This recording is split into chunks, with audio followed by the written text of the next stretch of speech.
नमस्कार दोस्तों, बहुत बहुत स्वागत है आपका हमारे YouTube चैनल पर।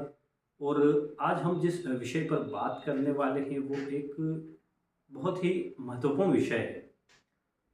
साथियों, अभी वर्तमान में जिस तरीके की बेरोजगारी है और रोजगार के लिए एक अंधी दौड़ लगी हुई है। हर कोई रोजगार प्राप्त करना चाहता है, नौकरी प्राप्त करना चाहता है, काम प्राप्त करना चाहता है। इस विषय को कुछ ऐसे समझिए कि देश में अब बेरोजगारी ही नहीं बढ़ रही बल्कि इसके साथ साथ शिक्षित बेरोजगारों की संख्या भी बढ़ रही है। यानी कि जो लोग पढ़ाई लिखाई कर चुके हैं और एक अच्छी खासी शिक्षा प्राप्त कर चुके हैं, अब वे काम प्राप्त करना चाहते हैं। और ऐसे लोग कई दफ़ा आधी अधूरी जानकारी के साथ कुछ काम करने की स्थिति में मुसीबत में आ जाते हैं। आप समझिएगा पूरे विषय को कि आखिर हम किस टॉपिक पर बात कर रहे हैं और ये कितना गंभीर मुद्दा है। लोग काम पाने की इच्छा में ये भूल जाते हैं कि वे जिस संस्था में काम कर रहे हैं क्या वो प्रमाणित है, क्या वो जो नौकरी कर रहे हैं वो उचित है या नहीं। क्योंकि कई दफ़ा उनको ये जानकारी होती नहीं है, इतने परिपक्व नहीं होते हैं कई सारे लोग जो इस विषय को बेहतर तरीके से समझ सके। इसका फ़ायदा कई दफ़ा आपराधिक प्रवृत्ति के लोग उठाते हैं और साइबर क्राइम और धोखाधड़ी जैसे कार्यों में ऐसे अनभिज्ञ लोगों को, जिनको पूरे विषय की जानकारी नहीं है, ऐसे लोगों का इस्तेमाल करते हैं। उदाहरण के लिए, यदि किसी व्यक्ति को कोई ऐसा व्यक्ति जो किसी धोखाधड़ी के कार्य का मास्टरमाइंड है और वो अपने यहाँ एक कॉल सेंटर पे काम करने के रूप में अपॉइंट करता है और उस व्यक्ति को कहा जाता है कि आपको उन लोगों को फ़ोन लगाकर इस कंपनी में निवेश के लिए उनको उकसाना है कि आपको मोटा प्रॉफिट होगा, बड़ा मुनाफा होगा और वे जो हैं वे आपकी इस कंपनी में इन्वेस्ट करें। और ऐसा कार्य बताया गया है। अब जो व्यक्ति उसके लिए अपॉइंट हुआ है वो इस प्रकार का फ़ोन लगाता है, उसमें निवेश करने के लिए लोगों को कहता है और बाद में उसे पता चलता है कि वो जिस कंपनी में निवेश करने के लिए फ़ोन लगा रहा था डेली, वो एक फ्रॉड कंपनी थी और उसका जो मास्टरमाइंड है, जो उसका संचालक है, जिसने उसको इस कार्य के लिए रखा था, वो फरार है। उस पर धोखाधड़ी के चार्जेस लगे हैं क्योंकि वो संस्था जो कहीं से कहीं तक रजिस्टर्ड नहीं थी, नियमों के विरुद्ध कार्य कर रही थी। उसने धोखाधड़ी के कार्य के साइबर क्राइम किया और बाद में जब किसी व्यक्ति को ऐसा पता चलता है कि वो एक माध्यम बनकर लोगों को फ़ोन लगा लगा कर उस संस्थान में इन्वेस्ट करने के लिए, उस कंपनी में इन्वेस्ट करने के लिए बता रहा था, वो तो पूरी तरीके से धोखाधड़ी का कार्य कर रहा था।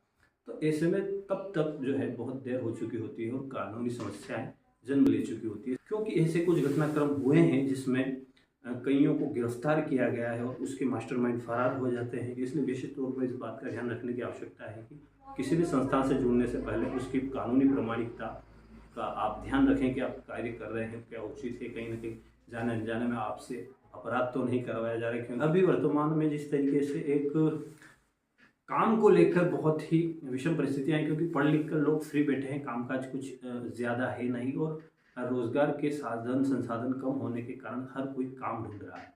ग्रामीण क्षेत्रों में भी कुछ इस प्रकार की स्थितियां हैं। एक रहता भी है पढ़ लिख कर कि खुद के पैरों पर खड़ा हुआ जाए, कुछ काम ढूंढा जाए, परिवार से अतिरिक्त कुछ चीज़ें खोजी जाए। इसके लिए लड़के ही नहीं, लड़कियां भी प्रयासरत रहती है पढ़ाई लिखाई के बाद। अब ऐसे में समस्या कहाँ आती है, मैं आपको बताऊं कि कब आप रोजगार के चक्कर में अपराध से जुड़ जाते हैं। जी हाँ, यदि आप किसी संस्थान से जुड़ रहे हैं और आपको उसके बारे में पूरी जानकारी नहीं है, क्या क्या काम है, आप वहाँ पर क्या करेंगे, क्या नहीं करेंगे, तो ऐसी स्थिति में आपके साथ धोखा हो सकता है। क्योंकि बीते कुछ समय में साइबर क्राइम की घटनाएं बहुत बढ़ी है। इंटरनेट के माध्यम से धोखाधड़ी होना, साइबर क्राइम के बढ़ने के साथ साथ इजाफा हुआ है ऐसे लोगों का जो एक माइंडसेट और मास्टरमाइंड के रूप में काम करते हैं, कुछ लोगों से काम करवाते हैं। तो ऐसे में कई दफ़ा ऐसे मामलों में ऐसा भी हो सकता है कि जो अन्य लोग उस संस्था से जुड़कर काम कर रहे हों, जो संस्था फ्रॉड हो और धोखाधड़ी कर रही हो, लेकिन उससे जुड़े लोगों को शायद ये जानकारी ही ना हो कि कहीं ना कहीं वे जिस कार्य को कर रहे हैं या उनको जो काम हाथ में दिया गया है वो जाने अनजाने में अपराध कर रहे हैं।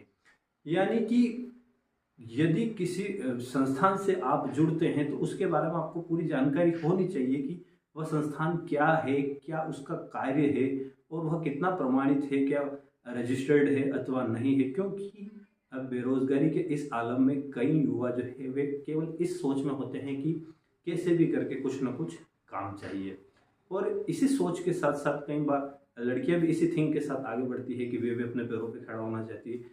और बेसिकली ग्रामीण क्षेत्रों में इस प्रकार की घटनाएं ज़्यादा होने की संभावना होती है, क्योंकि ज़्यादा जानकारी जो है वो मिल नहीं पाती ऐसे संस्थानों के बारे में, और लोग ऐसे संस्थानों से जुड़ जाते हैं। इस प्रकार के संस्थान जो रजिस्टर्ड नहीं है कहीं से कहीं तक, ये अवैधानिक कार्य करते हैं। अवैधानिक कार्य तो कोई कर रहे हैं लेकिन उससे जुड़े लोगों को पता ही नहीं रहता है। या मान लिया जाए कि साइबर क्राइम का मास्टरमाइंड कोई और है, कुछ लोगों को उसमें कॉल सेंटर का काम दे दिया गया है कि आप लोगों को फ़ोन लगाइए और उनको इस प्रकार की हमारी स्कीम है जिसमें आपको इतना फ़ायदा हो सकता है, इतना लाभ हो सकता है, इतना रुपया आप कमा सकते हैं, इस प्रकार की बातें कहनी है। तो इसमें ये बात कहने वाला व्यक्ति तो ये समझता है कि ये उसकी कंपनी की कोई नीति है जिससे सामने वाले व्यक्ति को कुछ प्रॉफिट हो सकता है, वो तो इसे साधारण बात समझ के भी आगे कार्य कर सकता है। लेकिन ये कहीं ना कहीं बाद में पता चलता है कि इससे जुड़े जो लोग हैं वे मास्टरमाइंड थे और वे एक अपराध का काम कर रहे थे, और इस बात की उससे जुड़े संस्थान से जुड़े लोगों को कईयों को जानकारी ही नहीं थी कि वे एक अपराध का काम कर रहे हैं। क्योंकि कई सारे युवाओं में एक थिंक है कि बस काम मिलना चाहिए। यही कारण है कि इस बेरोजगारी के आलम में 7,000, 8,000, 10,000 में काम करने के लिए युवा रेडी रहते हैं, और उनको ये जानकारी नहीं है कि वे किस संस्थान में काम कर रहे हैं, क्या काम कर रहे हैं।